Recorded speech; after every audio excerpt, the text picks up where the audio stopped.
Isn't it funny how us women feel it's a feminine thing, like and we are visual, probably not so much as men, but you sort of feel like having bosoms and boobs make you feel feminine. It's actually the stuff that I've been through and the decisions that I've made, and I've got to make them. That's what I feel proud about, having that womanhood piece behind me. Well, actually, I had an experience yesterday. So I think I've honestly right then seen the inside of Sharon Templeton's brain, because you've just got reflexively gone, very good, and then you've gone, I don't know if it was good.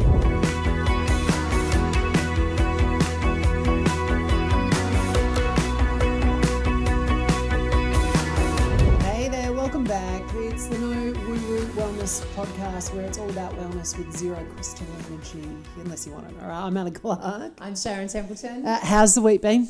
Very good. Yeah. Very good week. Actually, I had an experience yesterday. So I think I've honestly right then seen the inside of Sharon Templeton's brain, because you've just got reflexively gone, very good, and then you've gone, I don't know if it was good. This now doesn't look like it's a good story. What happened? I sort of, isn't that funny how you're an autopilot though? That's right. Oh yeah, I'm great, I'm really good, and just like, actually no. I had it was scary yesterday, okay? So for those of you that listen in to us regularly, I had my grandson Tuesdays, Thursday, he is 1.5. He's struggling to go to sleep now. So I need to get him in the car, 10:30. I time it. I've got to work my life, around that. Got him in the car.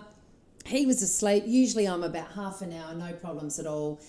Yesterday morning, had a couple of more coffees than I usually do. Jumped in the car. He fell asleep. He's dead to the world, right? Yeah. I need to go to the toilet. Oh, and you I'm dying to do a wee. And you can't stop.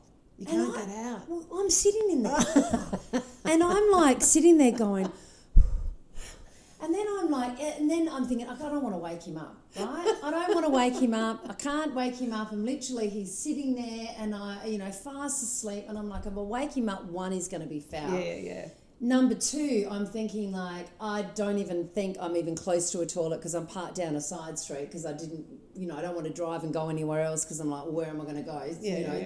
Literally parked down the side street. But it literally got to the point, I'm looking at my water bottle. I can't believe I've actually said that on air. Not that I would, but, it's really scary. And by the time I got home, I left him in the car and I ran in and I did have a little bit of a trip. Yeah, I know. Like this time seriously, of our lives. Like that was really scary. Like I was like, and even like breathing, I had to get out of the car and go, and thinking to myself, I'm going to piss myself. I'm literally going to piss myself. I had no Tina pad on and I'm just like, it was scary. Oh, nothing says a grandmother's love like pissing yourself. That is love. That is love. All right. So that was me. Going to talk next to you about something that's happened to me, some brand new things I have got on my body that a lot of other people have, and I am so excited. What was that? Mate, I just went... Yeah, get that. Can you get rid of that bit? No, get that and isolate it. That's like mama. All right, you are listening to the No Woo Woo Wellness podcast, where nothing is off limits. And I guess in that frame, I want to tell you about the biggest thing that happened to my wellness in the last few months, in that I have gone and got myself boobs. Yes, boobs. Look at them. Look at them. Oh, perky. I'm going to have to get my hair cut so I can show them off more. A bit worried that they're covering them up too much. We need to name these I know. girls. We need to name these girls. Yeah. Now, before you go, what is she doing getting the tits of a 15-year-old when she's got a 50-year-old's face? I get you. But this was my decision after going through breast cancer and having a double mastectomy to actually get them, replaced. And I've got to say, they're better than the originals. I'm very happy with myself. Can't stop no. It's all right. They look great. Yeah. So they look great. Yeah, I've kind of got new boobs. And I know that I hate using the word journey, but there is no other word for it. Anyone that goes through cancer and breast cancer and things like that, it's a very individual path you all choose to take. And I sat without boobs for nearly a year before deciding to go through with it. I had expanders under my chest and everything else. And that's what I've had to do, chosen to do. Other people might not, and that doesn't mean that your decisions aren't absolutely valid and the right thing for you. But for me, yeah, this was something that I decided to do, and I'm still getting used to them. How does it... Sorry, I just grabbed them. I know, so many questions, Yeah. So, what do you want to know? I think they look fantastic. Thanks, stars. And are they underneath the muscle? No, they're not. No, they're on top. Because you had implants, didn't you? I did. Yeah. I had implants for 11 years. Yeah, and then why'd you take them out? More from history of breast cancer. Yep. And every time I went to go and have a mammogram, she said to me, listen, because I had them underneath the muscle, she said to me, listen, I can only get so far. Yep. And I just thought, do you know what? I got to the point where, you know, I loved them. I had fun with them. They were great. I got them more of because when I was breastfeeding, I leant over and just had like... Oh, I love it when when it hits your leg when you bend over. I felt like that's something about Mary. You know what I mean? Yeah. And I literally just had skin. Yeah, so you just wanted that to feel good. Yeah, so I just thought, do you know what? Had them for 11 years, had fun with them. And, I had them underneath the muscle. But, I just chose to take them out. So I'm about a size A now. Yeah. So these she's were beautiful. So for these, like, for those that don't know, maybe you've gone through it. Maybe you've had someone too. And just a shout out to anyone that's going through breast cancer and that's treatment at the moment. It's a bitch. You're amazing. Unbelievable. For me, though, it was pretty simple case of, well, this one had to go because I had a line of 4 tumours. And then when they took that off, there was seeding. Like, that's the best way to describe it. And so I just thought, well, this one comes off as well. So, they essentially put an expander in, or for me, they put expanders in underneath. So if you picture an AFL footy, like a Sharon or another sort of football in an eastern state place, a rugby league ball or whatever. So it's like a deflated footy. They stick it in there and it's got a tube and a valve. I remember. And then you can actually basically blow that up so it keeps the skin stretched and everything else. And then she sort of gave me a couple of the options. Now, originally I was keen not to get implants, so you can do like a tummy sort of procedure, but I didn't have enough blood supply behind my stomach to allow that to happen. Right. So then the next suggestion was implants, and then a layer of fat, my own fat, ladies, to go over the top.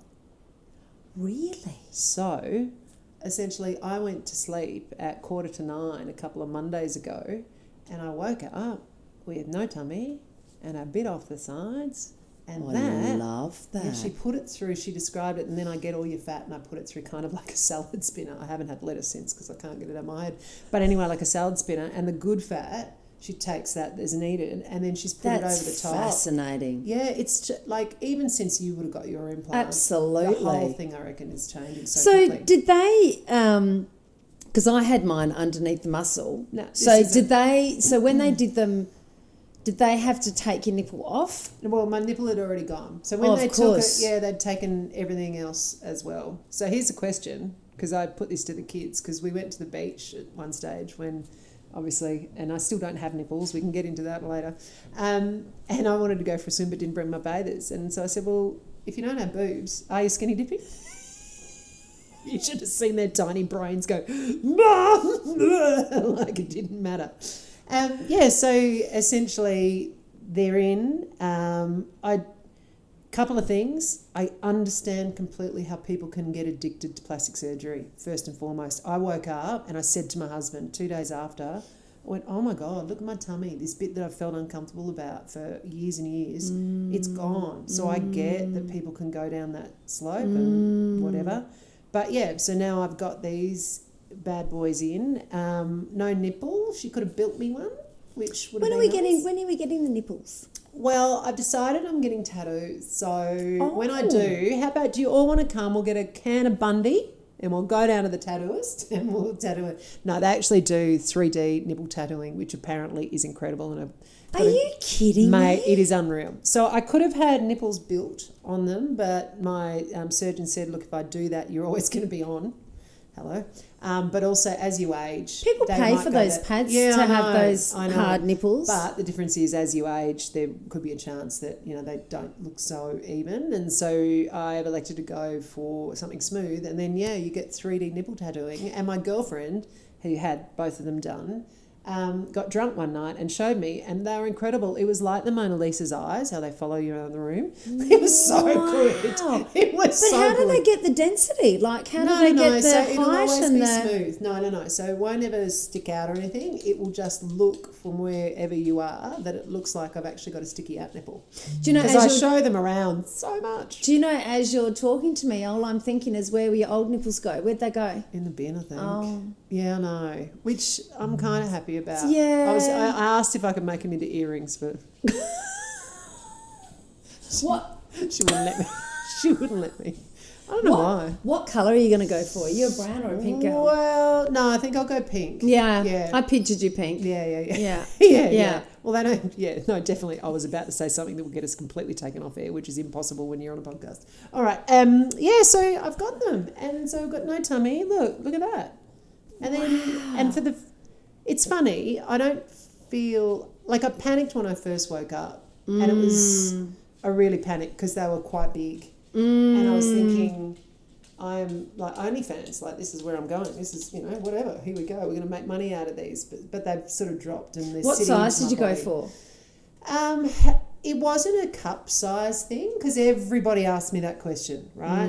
But what she did was measured my rib cage, and I'm quite broad here, and so she then gave me a couple of sort of different sizes to see how I felt. She said my homework was to go to the local IGA, get some rice and stick it in a pantyhose and get used to it to see how I felt. She's an incredible female surgeon. And so did that. And then, one day I came home and the kids were throwing around the implant for a while. But, so now I've got them, and I reckon I was on the table at about 9:15 and I was at home in my bed by 1 o'clock lunchtime. The same day. Unbelievable, right? Because it wasn't under my muscles. Under the muscles, and the bits that have probably been the most painful. Yeah. It's probably been where they've taken the thingies. Do you want to see them? What's the scar? Yeah. Oh my God, I can't hang on. Oh my God, look at the buttons I've decided I know, out of to wear. All, we should have just done a thing. What? Oh my God! Just talk amongst yourselves, will you? So women at the strip clubs don't ever have this problem. So you can see them. Hang on, here we go. All right, I'll show you. We're just waiting to see Ali Clark's new boobs and her taut and tight and terrific stomach. Right. So I've still got. Oh, you still got the bra on there. So you can see here. I might as well show you. Look at that. Wow. See, I don't feel that that's a boob. I honestly don't feel like... Yeah, of course. I don't feel like that's... they still feel really quite... Yeah. Wow. But that to me doesn't feel like I'm it showing feels or nice but it doesn't feel like I'm even exposing myself. No. I think, because of this process. Like, I just feel like it's... And you've only got the smallest bruise. Yeah, well, that's still there from it. And you can see high. Yeah, so the scar will sit under there. Wow. So, yeah. People are incredible. Like, doctors are incredible, man. So how long do you wear that bra for? I'm going to keep this... What? You don't think it's sexy? Well, what does Matt think? I keep grabbing mine as I'm like... I know. No, so I'll keep it for another 3 weeks, and I've got support pants under here. So I want you to do that for 6 weeks. But, it was pretty, and again, touch wood, everything's gone well. So. That's so good. I know. Good for you. Well, I think so. Good for you. And it is one of those things where I know that going back a while ago there was a few of it was quite a big thing about this choosing the implants about, that it was making women feel sick and that they were getting headaches and that they didn't realise, and since they had the implants come out that they feel worse. But isn't it funny how us women feel it's a feminine thing, and we are visual, probably not so much as men, but you sort of feel like having bosoms and boobs make you feel feminine, but I've been surprised though, that was my biggest worry when I was having mastectomy was about whether or not my husband would feel attracted to me. Now, again, in a really secure relationship, really comfortable. So that was in my head. But it has really surprised me how much I am detached. Like, I've just whipped them out on camera, right? Because to me, it's not that piece of womanhood anymore. Yeah. I think it's more, and this is going to sound like the biggest wank, it's actually the stuff that I've been through and the decisions that I've made, and I've got to make them. That's what I feel proud about, having that womanhood piece behind me. And for me, it was a lot about surrounding myself with really good, and they just happened to be female surgeons, but I felt that they got that, and they let me make those decisions as opposed to telling me that this is what I should do. And you know, I absolutely love that, and I think that, you know, I look at myself in the mirror now, and my scars are horrendous from the. Are they? They're not great. Yeah. They're not great. I mean, I can pull it out on camera, but I will have nipples and they will look like I'm really showing boobs, right?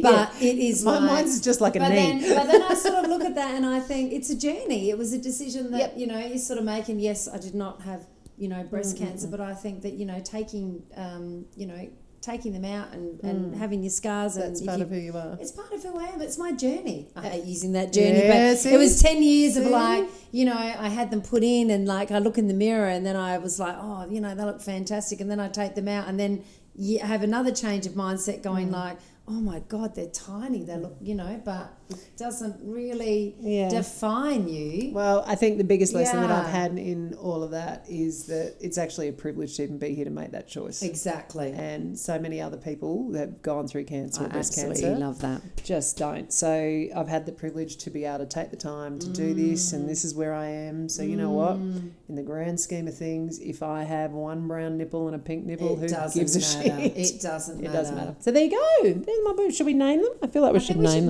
them. I want to go with Ernie and Bert, but I don't think you can call boobs by a masculine name. I like Arthur and Martha.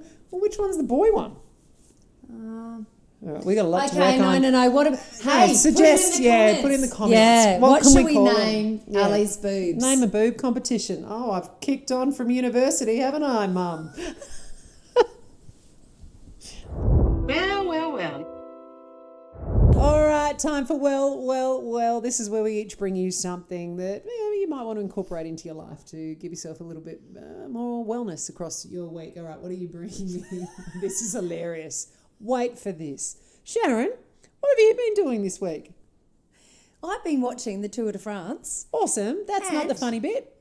No. Saying to the husband, the other night we were watching them, and I was like, how do they work out the pendulum?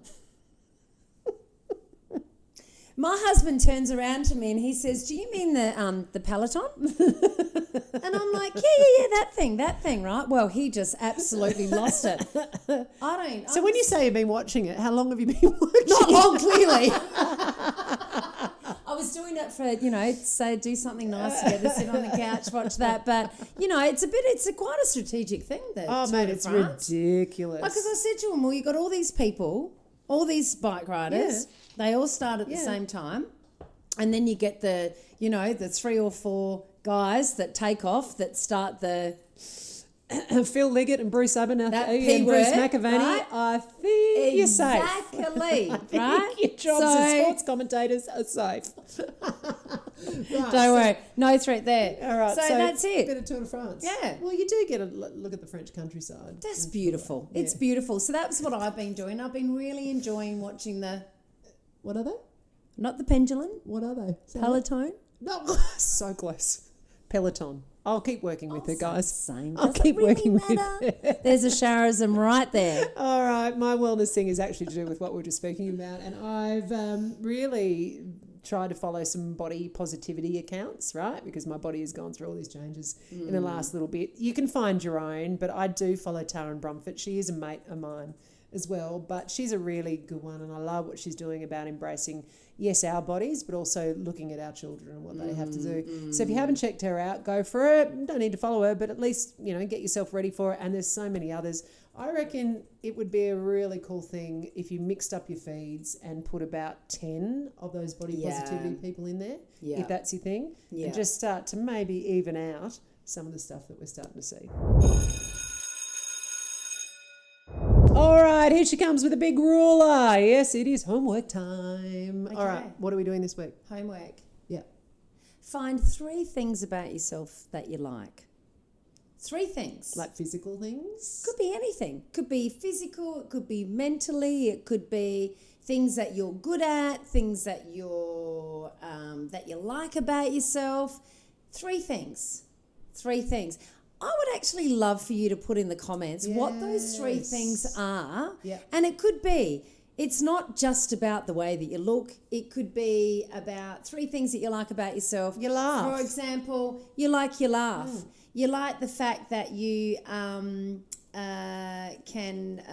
see the good in people. Yeah. You like the fact that... You have a double jointed toe. Exactly.